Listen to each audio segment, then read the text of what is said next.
Selamat siang dan salam sejahtera untuk kita semuanya. Perkenalkan, nama saya Howard Fernan Simanjuntak dengan NIM C1C021192. Materi yang akan saya sampaikan pada kesempatan ini adalah cara dan sistem pemungutan pajak, tarif pajak, dan fungsi pajak. Yang pertama itu ada cara dan sistem pemungutan pajak. Cara dan sistem pemungutan pajak itu sendiri memiliki 4 bagian, yaitu ada official assessment system, yaitu suatu sistem pemungutan yang memberi wewenang kepada pemerintah untuk menentukan besarnya pajak yang terutang oleh wajib pajak. Yang kedua, ada semi self assessment system, yaitu sistem pemungutan pajak di mana wewenang untuk menentukan besarnya pajak seseorang berada pada dua pihak, yaitu wajib pajak dan pemungut pajak. Yang ketiga ada full self-assessment system. Sistem pemungutan pajak yang sepenuhnya ada pada wajib pajak.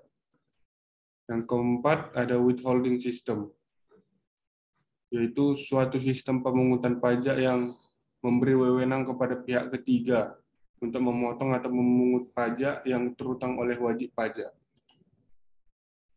Tarif pajak. Tarif pajak merupakan dasar pengenaan pajak atas objek pajak yang menjadi tanggung jawab wajib pajak.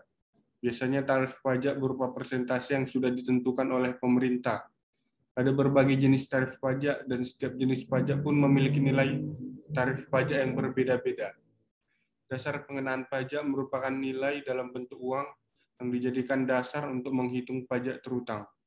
Secara struktural, tarif pajak dibagi menjadi 4 jenis, yaitu ada tarif progresif, tarif degresif, tarif proporsional, dan tarif tetap.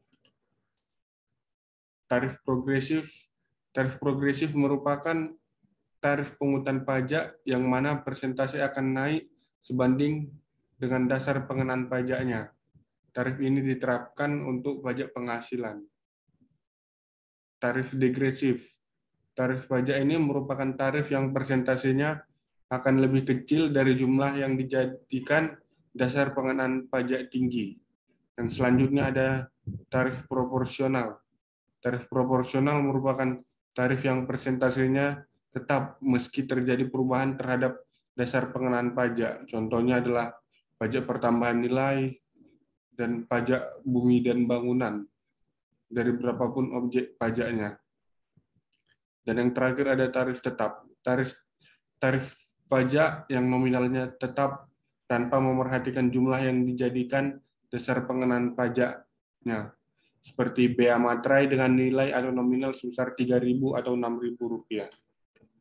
Ya, dan yang terakhir ada fungsi pajak. Fungsi pajak terdiri dari 2 bagian, yaitu fungsi budgeteer atau anggaran.